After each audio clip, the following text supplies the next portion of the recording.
Is drinking raw milk safe like RFK Jr. suggests?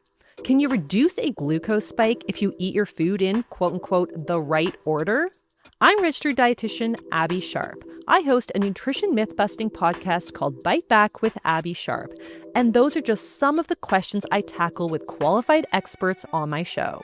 There is so much food misinformation and disinformation out there, and it can feel impossible to know what's real and what's BS. On Bite Back, my goal is to help listeners create a pleasurable relationship with food, their body, and themselves, which in my opinion is the fundamental secret to good health. Listen to Bite Back wherever you get your podcasts. Frequency Podcast Network. Stories that matter, podcasts that resonate. He's in the building!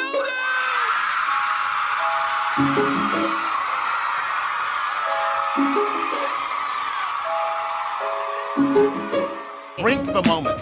Drink it. I said empty your mind. Coquettish and coy. Ow. Ow. What? And there's people that are dying. The wickedly talented. More than great. It was historic.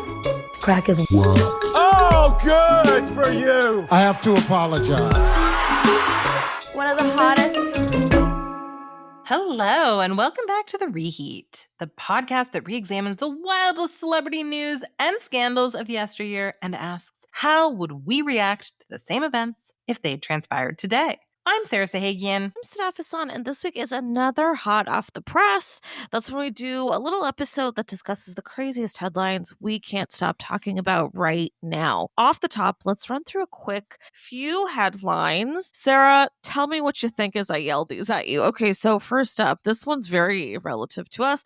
The Golden Globes have announced a new category, Best Podcast, which concerns me and makes me think that Call Her Daddy could be a Golden Globe winner very soon. If we don't get nominated, it's rigged. I'm just saying that, I would go to all of those luncheons. I would suck up. I would flirt with all of those creepy people. So I don't know if you want us there, but if you do, I will play ball. Okay. I will show up and be like, you're so interesting. Oh, yes, Sarah, I fully co-sign this. Sarah and I will do absolutely anything.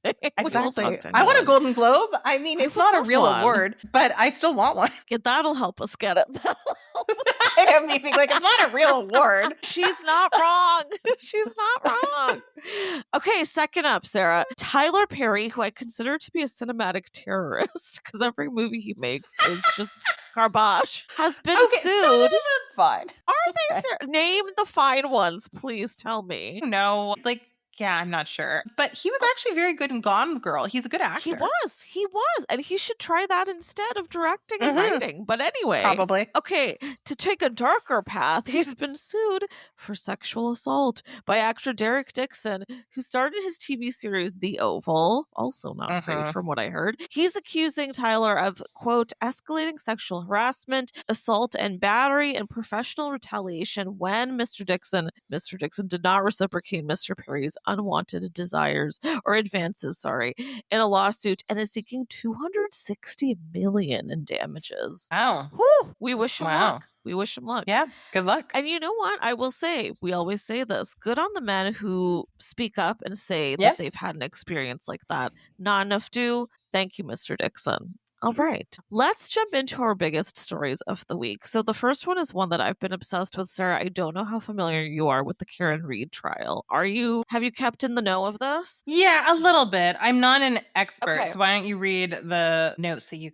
compiled? Okay, happily we'll fill you in. Okay, and for anybody who doesn't know, because this was a very American trial. But Karen Reed was found not guilty in the murder of her Boston police officer boyfriend freshly as we record. For those who don't know, the super buzzy case has pretty much defined headlines over the past year. Here are the details. So Karen's boyfriend's body was discovered in the snow after 2022 blizzard, which was terrible. If you know Boston snow, it was very bad. Now, here's the thing. His body was found outside of a fellow police officer's house. In fact, it was a house filled with cops at the time. They had all been drinking and hanging out together. She was waiting for him outside while he went in, and she'd been waiting for him for quite a while. When he didn't come out, she stepped out to go in and find him. Everyone in the house claimed that he'd never arrived. Then she finds him laying in the snow dead. Now, prosecutors have alleged she struck him with her SUV and fled the scene, but she said that he was beaten up inside the officer's house. She didn't know this for sure, but it was her best guess because he also had some pretty suspicious wounds on his body. And she felt like the crash scene was staged as a police cover-up by his friends. It's a pretty, if you're into true crime, this will do it for you because it's wild how many directions it goes. The trial has been pretty ongoing. There's a couple of documentaries out if you want to look them up. There's a good one on Prime right now. And if you're in America, there's a good one on HBO right now. The trial spotlighted investigative missteps. There were questionable forensics. There was law enforcement misconduct, allegedly. Also, so many changing testimonies, especially by all of the people who were in that house at the time, cops, their wives. And by the way, really interesting thing that I can't get over, none of them showed up to this man's funeral, even though they were friends of his. I find that so telling. But again, that's my side of things. There are plenty of people who don't agree and they think Karen is the one who did it. Now, she was cleared of the main charges, but she was found guilty of operating under the influence and sentenced to 1 year of probation. The verdict has sparked so many reactions, lots of cheers from supporters, lots of condemnation from his family, leaving open the possibility of a wrongful death lawsuit. Now, part of the reason the city of Boston has really rallied around Karen and have supported her so much is because the police there is known for being extremely corrupt. Yeah. So everybody was kind of hoping this would be the moment that they would turn on them and actually call them out for once. That didn't quite happen, but her getting a not guilty verdict is pretty huge. The bottom line here is there wasn't any evidence to suggest that she had done it. So really, it's one of those situations. Even if you feel like she's done it, there just wasn't enough to say she had. I felt relief for her. Don't hate me. I know a lot of people feel the other way.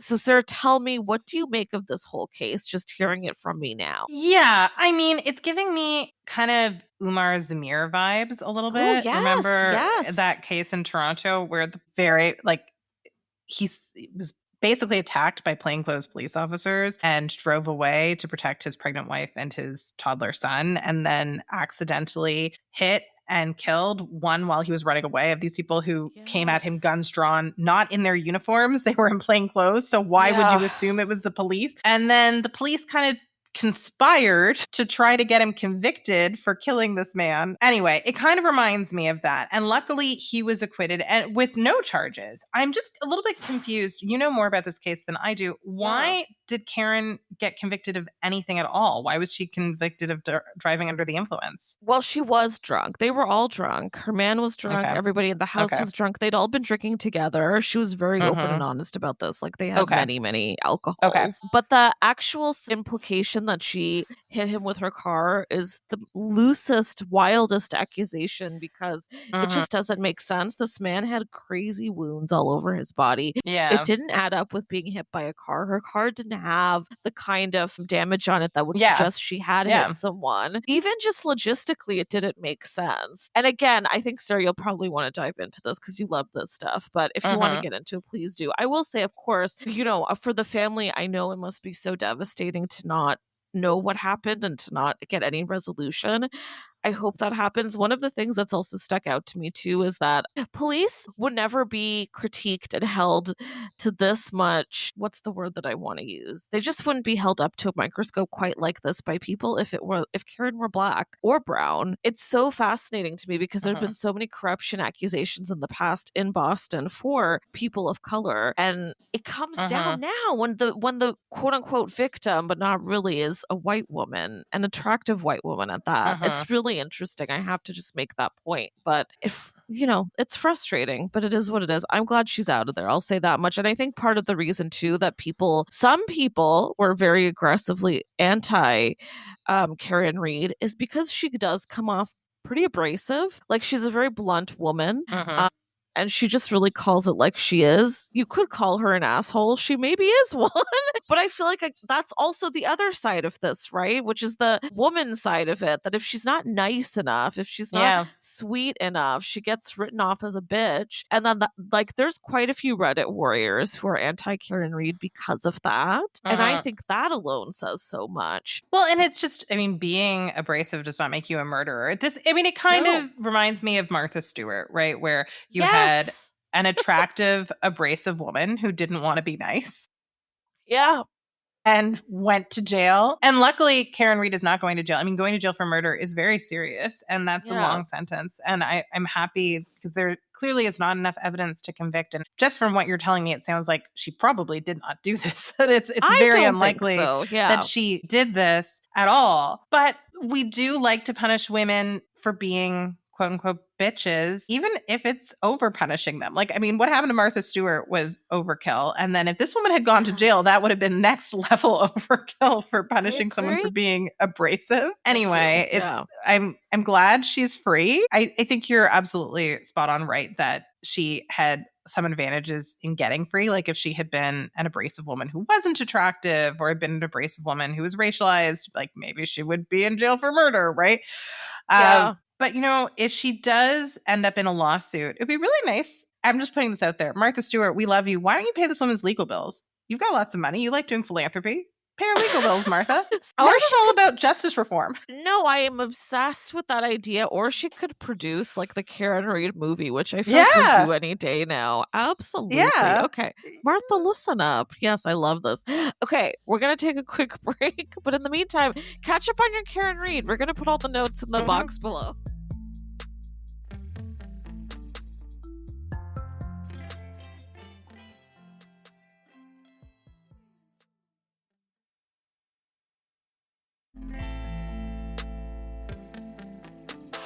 And we're back. Let's talk Sabrina Carpenter. I know most of you who are listening have probably already seen her new album cover. It's called Man's Best Friend. It's ignited such a massive internet-wide debate over its cover art, which on one side shows her brand new puppy, which I love to see, wearing a collar that says Man's Best Friend. Loved that. And on the other side, it shows her on all fours in a black mini dress while an off-frame man grabs her hair. Many have slammed the image as misogynistic, degrading, pandering to the male gaze. They've accused it of evoking harmful power dynamics. On the other hand, defenders have said that she's engaging in satirical commentary on patriarchal imagery. It's what she does, guys. Her whole brand is sex. She's wielding it with ironic intent and broadening conversations around female agency. Meanwhile, she's been very unapologetic about it. In a new Rolling Stone profile, she pretty much just said, it's you guys who buy this. Like, sex sells, essentially. And I love that very simple statement.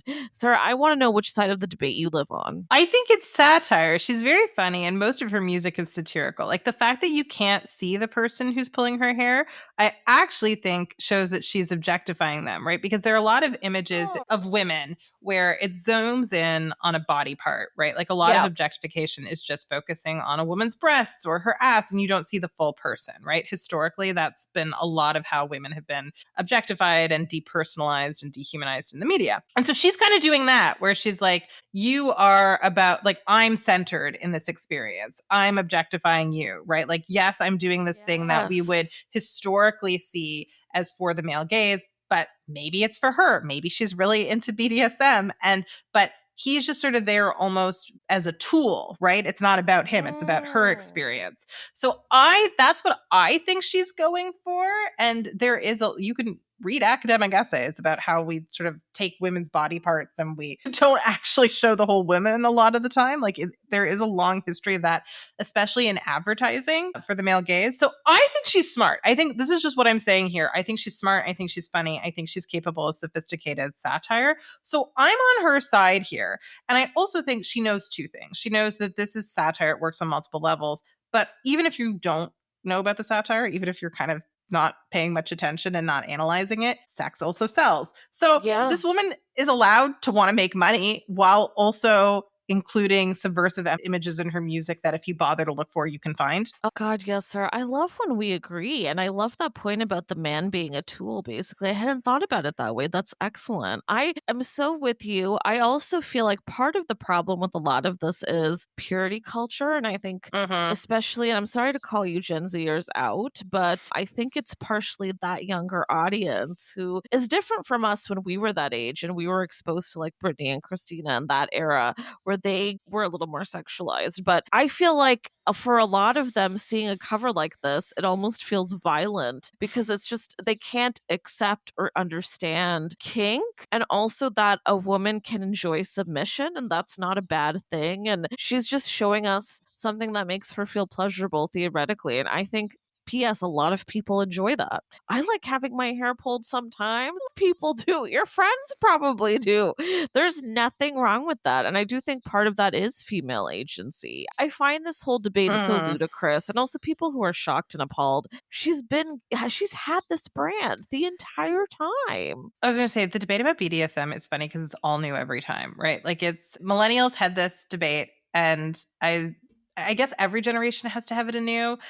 It's just frustrating when you've been through it once before. Like there's so much written by queer theorists and people who study sexuality about BDSM and if it's done in the way it's supposed to do and it's consensual. Like a lot of people feel like it's empowering, especially if they're people who are high powered in their own lives. They like submission. Like it's just interesting like that every generation has to discover this for themselves and have this debate for themselves. Because to me, it's like there's nothing at odds with having sort of a sexually empowered identity and that image that she released, like at all. Yes, but I did graduate school in gender studies and I read theory about this and I've taken queer theory courses. And anyway, so I don't know if it's just coming from my perspective. Maybe I had these conversations in my 20s and I perceived them as mainstream conversations, but they were just in my little corner of the internet. I don't know. Do you think that society has had that mainstream conversation? I feel like millennials did. I feel like we did, and I agree with you. I feel like it's so periodical. We are on the most ridiculous cycle. And the scary thing is, I think,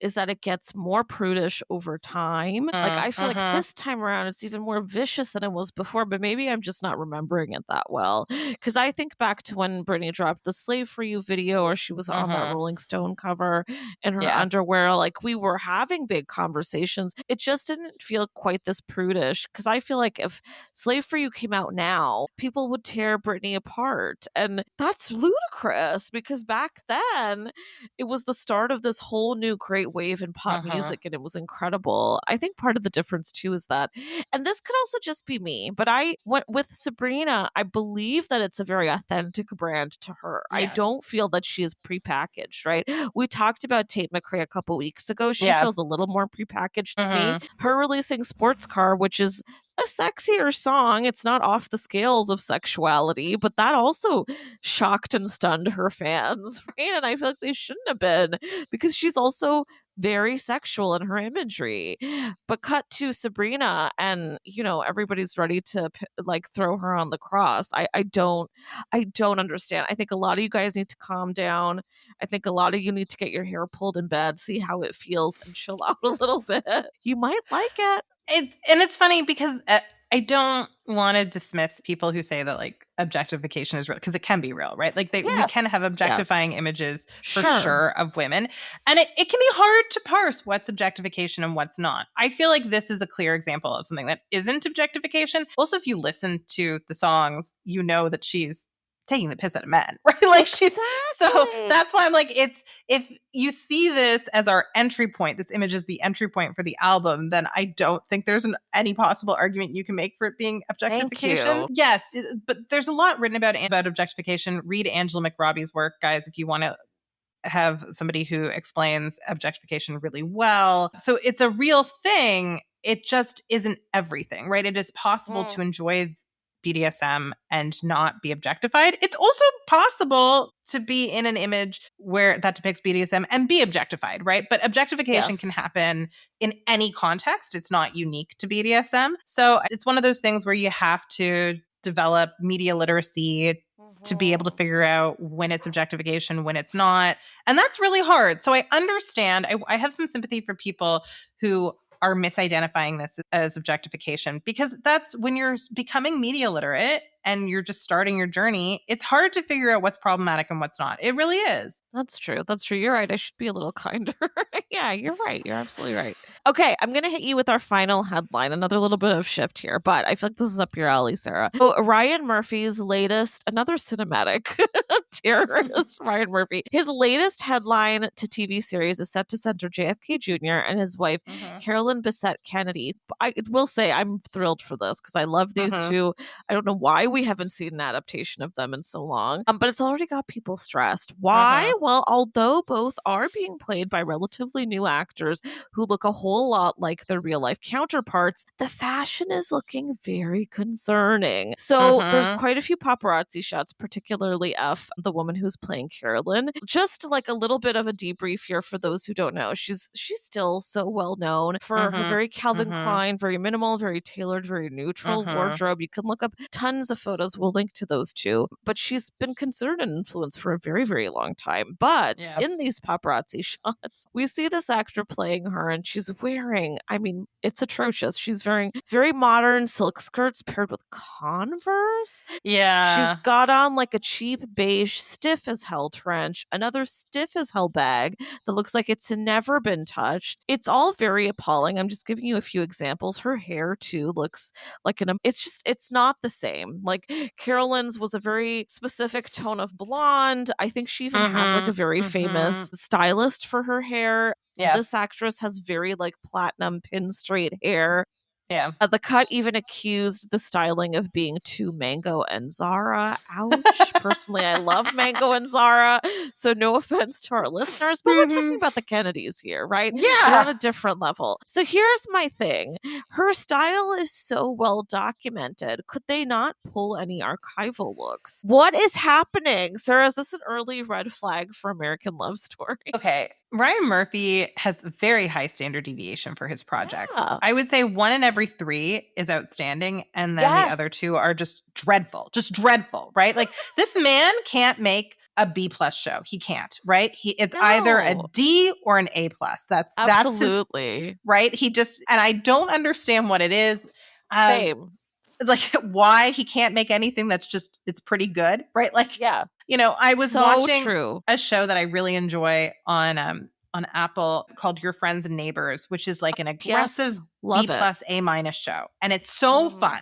And it's so fun and it's delicious, but it's not really profound. Like it's not going to change the way anyone sees the world, but it's well made, right? Yeah. And I was actually thinking about this, just like Ryan Murphy could not do this. Like he could not be like, I'm going to give you a fun, well-made show where everyone acts well. And you think a little bit, but not a lot, right? Like he can't do that. Like, right? You're so this man can't do it. Can't do it. So one thing that I'm actually a little bit disheartened by is it seems like he just is maybe going through a phase where he just doesn't care much about fashion. And that's so dismissive because the fashion is art. And I don't like it when people make period pieces and phone in the fashion. I really don't like that. I really dislike it. I think it's so insulting to the designers who worked in that period, as well as to the costume designers who, if given the right tools and you hire the right person, will do an excellent job and take the history of fashion very seriously. So I don't know what's going on here. Like, is it just that he couldn't be bothered to hire a wardrobe designer who knew what they were doing? And I don't want to insult the wardrobe designer. Maybe they weren't given the right tools, right? Like maybe it's not even their fault. Yep. I don't want to, like maybe they were literally told to go to Mango and buy things that looked nice. Like, I don't know, right? Like, I don't know what kind of tools they were given.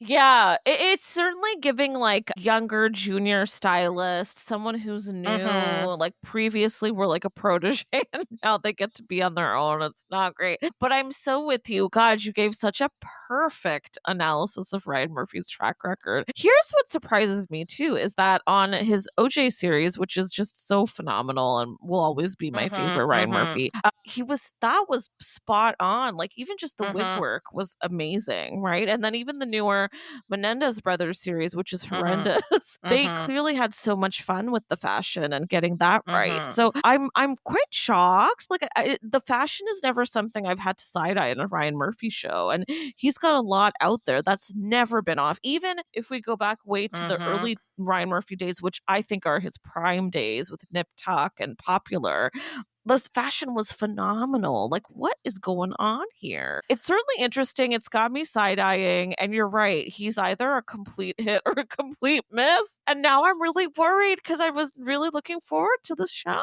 I know. And it's weird because of all the times to phone in the fashion, of all the times to be like, I don't care about fashion anymore. This is not the one to do it. This is, even fashion is just as important to the story as it was to Holston, right? Yes.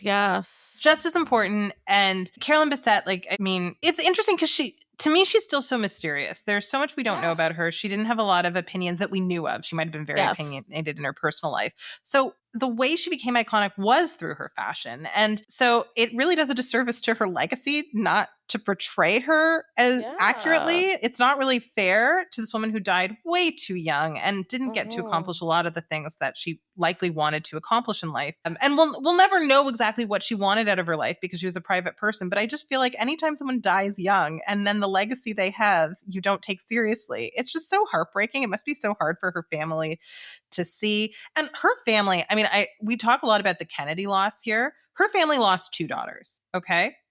What happened in one day. It's incredibly tragic. I think we need to acknowledge that. Obviously, I feel terrible for the Kennedys and I feel terrible for everyone. I mean, Carolyn Kennedy has been through a lot in life, right? A lot in life. And that was just another thing that she had to go through. And I feel terrible for them. But I do hope, my ambition for this, I hope that American Love Story takes the Bessette family seriously and really develops those characters. I hope her sister is fleshed out. Like, we don't really know that much about her sister.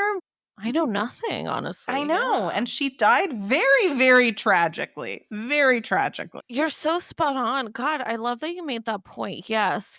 If we zoom out and we look at the series as a whole, I really hope we do get to see that other half. Because, the story is always really more about the Kennedys, isn't it? I've never known much more about Carolyn. I don't even know if I've heard her speak. Maybe very minimally, because I'm sure I went down so many rabbit holes with her over the years. But that's such a good point. If we can get that, you know what? Maybe we can excuse the fashion. I'm here for it. Ryan, we need you to make this one of the big hits. Like, I need this desperately, please. I know. I'm always cheering for Ryan to do his best work, right? I think you are too, right? It's not, no one wants Ryan to fail. Ironically, because this is happening, so many fashion mags, pretty much everybody, is doing revisits of Carolyn's style and honoring her all over again. So if you don't know, you're not familiar, you can see it pretty much everywhere. That's really nice that we're getting to see that. This is going to be a big revisit just over the next little while once this show comes out, which Ryan moves quickly, so it'll probably be very soon. So I'm not mad about that. So prepare yourself.